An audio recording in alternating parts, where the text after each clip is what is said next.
Gérard-Xavier Marcel Depardieu, né le 27 décembre 1948, est l'un des acteurs les plus célèbres du cinéma français. Avec une illustre carrière de plus de 4 décennies, il a laissé une profonde impression sur le public à travers une série de films classiques tels que Cyrano de Bergerac, Carte verte, et Le Dernier Métro. Cependant, ces dernières années, sa vie a été entourée de douleurs et de pertes lorsqu'il a dû assister au décès de sa fille, Julie, née en 1973, des suites d'un cancer du foie. La perte de Julie a non seulement été un choc énorme pour Depardieu, mais l'a également fait se sentir impuissant et désespéré. En tant que père, voir sa fille endurer la douleur et finalement mourir lui a brisé le cœur. Depardieu n'a pas pu contrôler ses émotions en évoquant Julie, ses yeux pétillaient de tristesse et de regret. Il s'est toujours demandé s'il pouvait faire quelque chose pour sauver la vie de sa fille, mais tous ses efforts ont été vains devant la puissance de la maladie. Tout au long de sa vie, Depardieu a fait face à de nombreux défis, mais rien n'est peut-être plus douloureux que de perdre un être cher. Chaque fois qu'il se souvient de Julie, il a l'impression qu'une partie de lui est perdue à jamais. Son décès a non seulement laissé un grand vide dans son cœur, mais a également évoqué de beaux et douloureux souvenirs des moments qu'ils ont passés ensemble. Depardieu se souvient souvent des jours heureux où ils étaient ensemble, des promenades, des repas de famille chaleureux aux histoires qu'il lui racontait. Ces souvenirs sont désormais devenus une douleur insupportable, l'amenant souvent à se plonger dans des pensées sur la vie et la mort. Outre la douleur de perdre sa fille, Depardieu a également dû faire face à la réalité, il ne pouvait pas protéger ses autres enfants des difficultés de la vie. Le décès de Julie a suscité dans son cœur des inquiétudes quant à l'avenir de ses enfants restants, à savoir s'ils devraient ou non endurer la même douleur. Il craignait de continuer à subir de nouvelles pertes, ce qui le faisait se sentir comme un père impuissant, incapable de faire quoi que ce soit pour protéger ses enfants des tempêtes de la vie. Depardieu cherchait souvent du réconfort auprès de ses amis et de ses proches, mais rien ne pouvait remplacer le sentiment de perte qu'il ressentait. Il a traversé différentes étapes de deuil, du refus d'accepter la réalité au désespoir, et enfin à un sentiment de vide impossible à combler. Il comprenait que la mort était une partie inévitable de la vie, mais il ne comprenait toujours pas pourquoi cette cruelle maladie pouvait coûter la vie à sa fille. Face à cette douleur, Depardieu a aussi trouvé le courage de partager son histoire avec le public. Il espère que ce qu'il a vécu contribuera à sensibiliser les gens au cancer et encouragera ainsi les gens à prêter davantage attention à leur santé et à celle de leurs proches. Il voulait également transmettre le message que l'amour et l'attachement à la famille sont extrêmement précieux et que nous devons chérir chaque moment ensemble. La vie de Gérard Depardieu continue, mais la douleur de la perte fera toujours partie de son parcours. Il espère que le temps l'aidera à panser cette blessure et que les souvenirs de Julie vivront à jamais dans son cœur comme une source d'encouragement, lui rappelant l'amour sans limite qu'il porte à sa fille. Même si les larmes coulent encore en se souvenant d'elle, Depardieu sait que la vie doit continuer, et il trouvera un moyen de vivre de manière significative pour honorer la mémoire de Julie, la fille qu'il a aimée infiniment. Le rapport d'huissier met à mal Gérard Depardieu.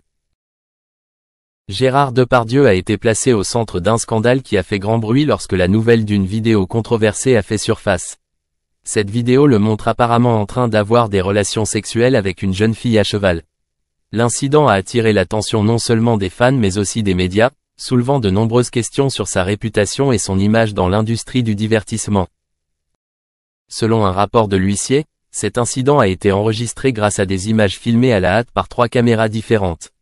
Dans ce document, un caméscope utilisé par un proche de Yann Moix, célèbre écrivain et producteur, est devenu le centre des attentions. Cette caméra, jusqu'à présent, n'a pas été mentionnée dans les rapports officiels et est capable de garantir que les images de la vidéo ne soient pas altérées. Cela a suscité des doutes et des inquiétudes quant à l'authenticité des images et à l'honnêteté des parties impliquées dans l'incident. Ces images portent non seulement atteinte à l'image de Depardieu mais soulèvent également des questions sur la nature de la relation entre lui et la jeune fille dans la vidéo. Est-ce un véritable acte d'amour ou juste une situation aléatoire ? Même s'il est possible qu'il fournisse des explications sur ses actes, l'opinion publique attend des réponses plus claires de la part de Gérard Depardieu lui-même. Les médias et le public ont eu des réactions mitigées à cet incident. Certaines personnes ont critiqué les actions de Depardieu, affirmant qu'il avait profité de sa réputation et de sa popularité pour prendre des mesures inappropriées. Pendant ce temps, il y a aussi ceux qui le défendent, arguant que chacun a le droit d'avoir des moments privés sans être surveillé ni critiqué.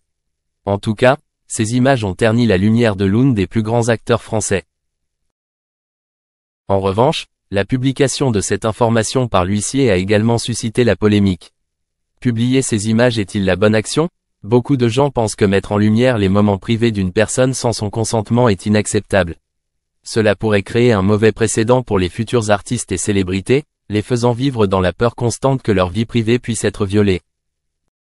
Dans un monde où les images et les réputations peuvent se construire et se détruire en un clin d'œil, cet incident devrait être une leçon pour tout le monde, pas seulement pour Gérard Depardieu. La réputation est une arme à double tranchant, et un seul instant d'inattention peut avoir de graves conséquences. Que Depardieu parvienne ou non à restaurer sa réputation, cet incident laissera certainement une profonde marque sur sa carrière, ainsi que sur le public. Même si la vie d'un artiste est toujours faite de rêves et de feux de la rampe, derrière ce halo se cachent toujours des histoires et des secrets que personne ne connaît.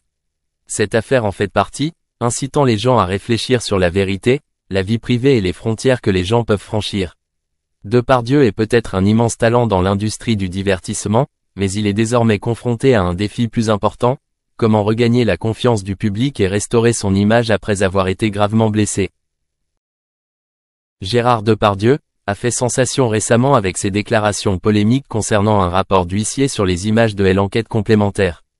Cette affaire a non seulement attiré l'attention du public, mais a également soulevé de nombreuses opinions contradictoires sur la nature de la collecte et de la publication d'informations personnelles, en particulier dans le contexte où cet acteur fait face à de graves allégations liées à des fautes passées.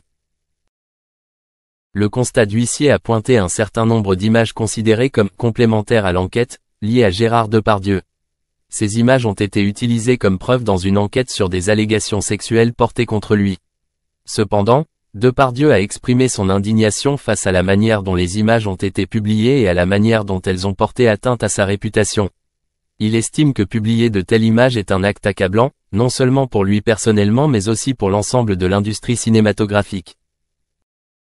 Cet acteur chevronné a souligné que, dans une société où la vie privée est de plus en plus violée, la diffusion de telles images viole non seulement les droits de la personne, mais peut également entraîner de graves conséquences psychologiques pour les personnes concernées. Il a déclaré que, dans de nombreux cas, les célébrités sont souvent contraintes de se retrouver dans des situations où elles ne peuvent pas se protéger contre des accusations sans fondement et contre la diffamation de leur réputation. Depardieu a également critiqué les médias pour avoir exploité cet incident pour attirer l'attention du public. Il estime qu'au lieu de se concentrer sur des événements réels et constructifs, de nombreux médias se concentrent sur des histoires sensationnelles, ce qui a des conséquences négatives non seulement sur lui personnellement mais aussi sur l'industrie cinématographique en général. Dans ce contexte, il a exhorté les gens à bien réfléchir avant de juger et de se forger une opinion sans information complète.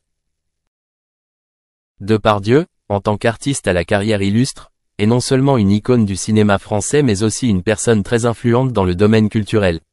Ses déclarations sur cet incident peuvent être considérées comme un rappel à chacun de l'importance de la protection de la vie privée et de l'équité dans les reportages. Il a également appelé à un dialogue plus large sur la manière dont les célébrités sont traitées dans la société moderne, notamment dans le contexte de la prolifération des réseaux sociaux, où les informations peuvent être diffusées de manière rapide et incontrôlée. À terme, Depardieu espère que les leçons de cet incident aideront les gens à prendre davantage conscience des droits individuels et de la nécessité de protéger la réputation et la vie privée de chacun.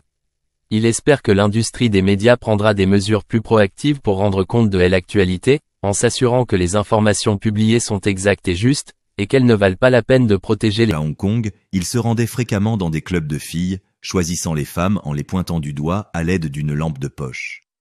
L'audace et la promiscuité de Vilches ont stupéfié Moore, et lorsque ce dernier lui a demandé combien de femmes il avait fréquentées pendant le tournage, Vilches a affirmé qu'il en avait 35.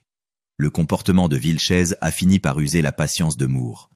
Moore se souvient que les attouchements et les vantardises persistants de Vilches ont créé un environnement de travail inconfortable sur le plateau. Malgré les tentatives de Moore de garder son sang-froid, les actions de Vilches étaient trop fortes, même pour lui. La tension entre les deux était palpable, et la frustration de Moore est apparue lorsqu'il a qualifié Vilches d'obsédé sexuel. La carrière de Vilches atteint un nouveau sommet lorsqu'il joue le rôle de Tatou dans la série télévisée à succès Fantasy Island. Cependant, son succès est de courte durée. Il est licencié en 1984 en raison de conflits salariaux et d'un comportement inapproprié à l'égard des comédiennes et de l'équipe de tournage. Tragiquement, la vie de Vilches s'est terminée dans le désespoir lorsqu'il s'est suicidé en 1993. Quelles sont les relations de Roger Moore qui vous intriguent le plus? Dites-le nous dans les commentaires. N'oubliez pas d'aimer, de vous abonner et d'activer les notifications pour ne manquer aucune vidéo. Merci d'avoir regardé cette vidéo.